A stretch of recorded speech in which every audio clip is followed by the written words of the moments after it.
Let's get real. Hello, you guys. Welcome back to Real Talk with Menashe. I am your host, Menashe Chininganya.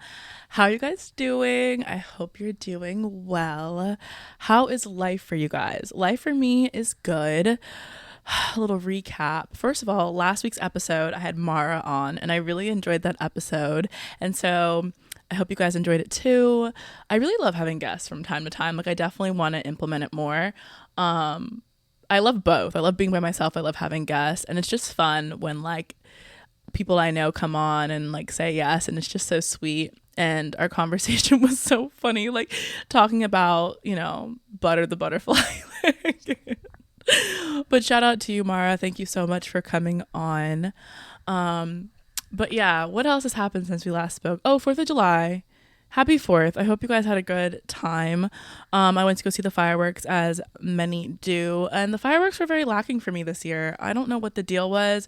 It just wasn't giving the way it has in previous years. And I don't know. I was left very like unimpressed. I don't know. But I mean, how many fireworks shows have I seen? Like, not everyone is going to be like stellar, I suppose. But this one very much left like, oh, this could have been an email. Like, that's the energy it was giving to me personally. But maybe I just have a very high bar. Like, I don't know.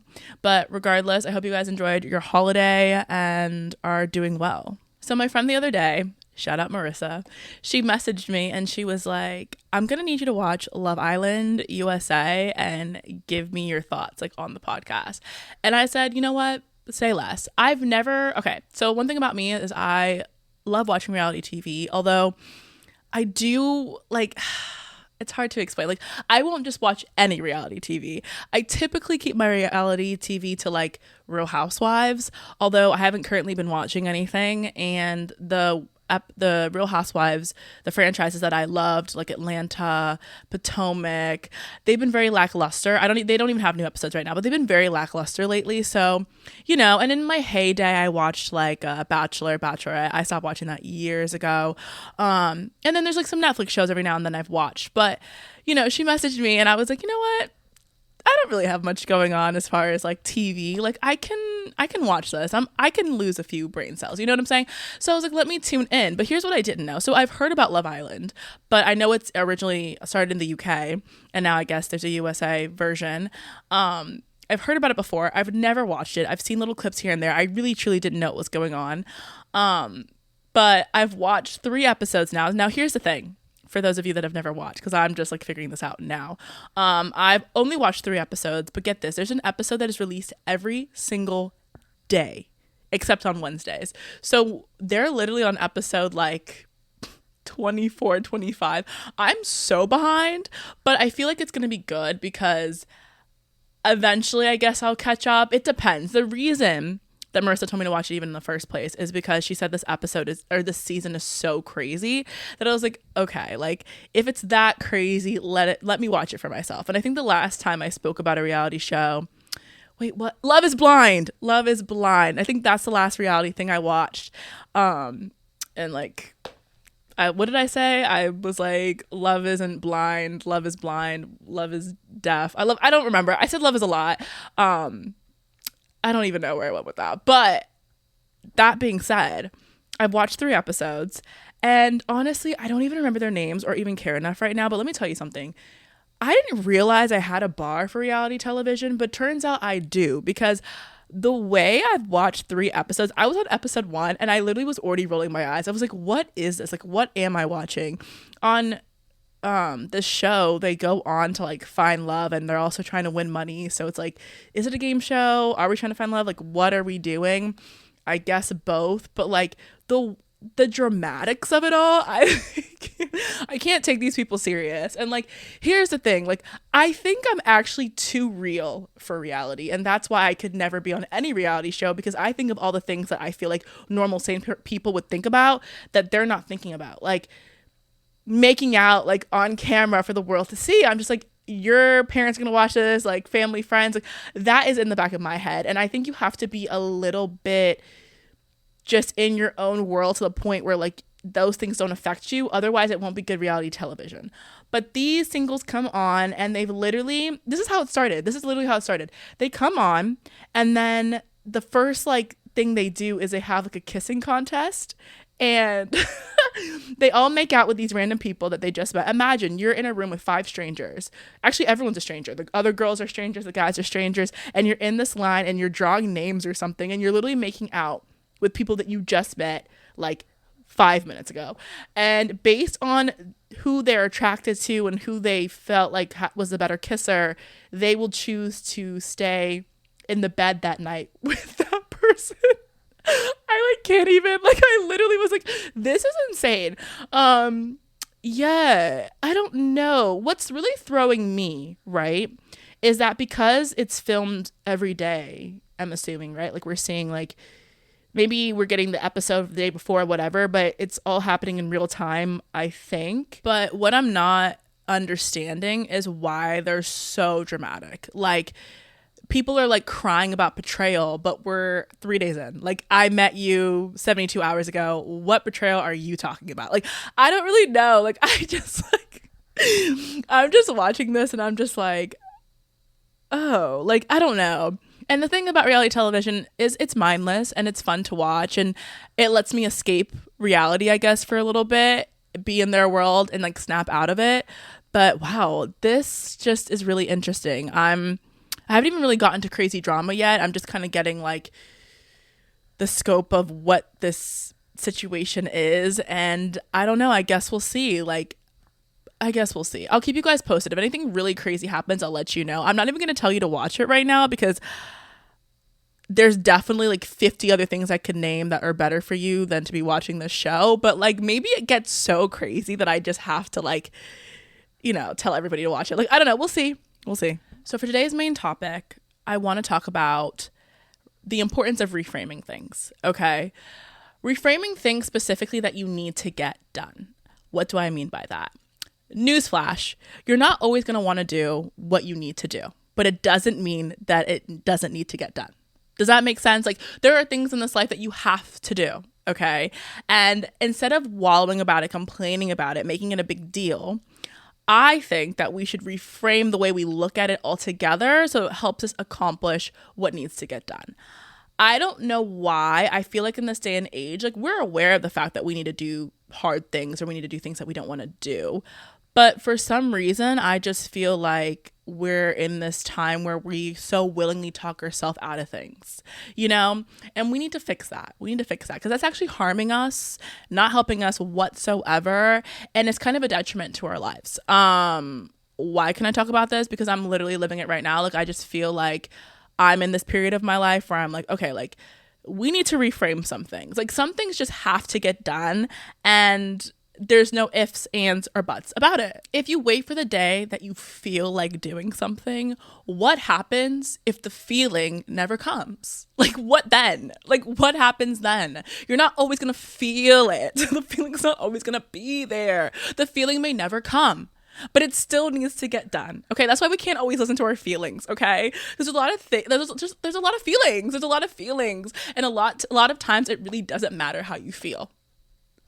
We have to be honest. Like, it doesn't always matter how you feel. It has to get done. Things have to happen. You have to be stronger than your feelings, and you have to be able to put your feelings aside sometimes, even though your feelings are valid, your feelings are valid, your feelings are valid. But they don't, you're using your feelings as a hindrance sometimes, and we need to just stop doing that. Don't give yourself the opportunity to talk yourself out of something or make something you need to do a negative thing. You know, it's really easy to talk yourself out of anything. I love to talk. I have a podcast. Hello. So one thing about me is I can talk myself out of anything. I can talk myself into anything. I can talk myself out of anything. I can just talk. You know what I mean? And so I feel like we sometimes need to just stop the talking and do the doing. Because you spend so much time going back and forth and dragging your feet. And it's something you already know you need to do. So all of that stuff is just like unhelpful. And it doesn't get you to the goal of actually completing the thing. It just prolongs you from actually getting it done. Right? So that's why I'm like, we need to figure out how to reframe these things and stop making it such a negative or stop making it such a task and just like accomplish it. Just get it done. I feel like there's two different ways to approach reframing things you don't want to do. The first one is instead of looking at it in a negative light, you change it to a positive. So for instance, you're like, oh, I'm so tired. Instead of being like, oh, I'm so tired, complaining about how tired you are, you're like, thank God I woke up this morning, you know? Or you're like, oh, I don't want to go to work. Like, I'm not feeling it. Instead we go, thank God I have a job. You know what I mean? Like reframing the negative to the positive. That's one way, okay? The second way is making it a necessity and not an option. It's more of the blunt approach, I say, because sometimes things are necessary and you don't need to really think about it too much. You just need to do it. So for instance, you're like, I don't feel like cooking. You don't even let yourself do that. You just go, get up and cook. Like, get up and cook. You know what I mean? I don't feel like cleaning my room. I need to get up and clean my room. Like, it's a necessity. Stop making it an option because, again, you can talk yourself out of anything. I'm tired. I'll clean my room. No. Get up and clean it. Get up. Like, that's how I feel you have to kind of be with yourself sometimes. You just have to do it. What did Nike say? Exactly. Because sometimes you literally just have to do it. You can't think about it too much, you know, because you're giving yourself that out, okay? And things just need to get done. So there's two approaches. And depending on what you're dealing with, I don't care which one you use. Just use one of them, okay? You want to be a negative to positive person, fine. You want to be blunt, like let's get it done, fine. Both of these options get you to the end result of getting the task done or just being able to reflect on it in a positive way. And it's helpful. These are just tips to be helpful because, again, the stuff I'm talking about are things that need to get done. Now, if it doesn't need to get done, it's not a part of this conversation, but I'm talking about things specifically that you already need to do regardless, or things that, you know, might not be ideal, like, you know, not wanting to go to work, but you need a job, right? That's what I thought. So it's just things like that, you know, taking it out of a negative to a positive or just being more blunt with ourselves is the two approaches that I think are the most effective. Ultimately, complaining or being complacent is a gigantic waste of time. Okay. And has that ever helped anyone ever? No. So that's why I'm just like, in this period of my life, like I said, like I'm living this right now. I'm just like reframing everything to get the job done. Right. And sometimes we kind of hold ourselves back. Right. And so in this season of my life, I'm just, you know, being either blunt with myself or changing the negative into a positive. And I would encourage you to do the same because the opposite of it isn't helpful to you at all and you're better off for it. And I can even say with the time that I've really been trying to reframe and just think about it in a different way, it's been so helpful for me in a lot of different ways because I'm getting it done and then I can reflect back and be like, see, it wasn't so bad. Because also sometimes we talk it up in our head and we make it such a big to-do, right? Like nobody ever wants to clean their room, especially when you've been waiting so long and it's become such a huge mess. But it needs to get done. And then when you finally do it, you're like, oh, that wasn't so bad, right? Because typically the action is never as bad as like overthinking the action, if that makes sense. And so, yeah, that's my main point for today. Okay. These things need to get done. Reframe it in your mind, change it from a negative to a positive, or make it a necessity and not an option. Here's to reframing this week. Here's to a good week. And just realizing how lucky and blessed we are, honestly, to have the life that we do and do the things that we do. And although we don't always want to do everything, things still need to get done. It's as simple as that. I hope this is helpful to you guys because, I don't know, it's been really helpful to me.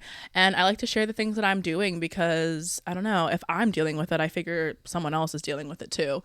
So we can be in this together, okay? I'm wishing you guys an amazing week. I'll let you guys know what's going on in Love Island. And I'll see you in the next one. Love you guys. Bye. Let's get real.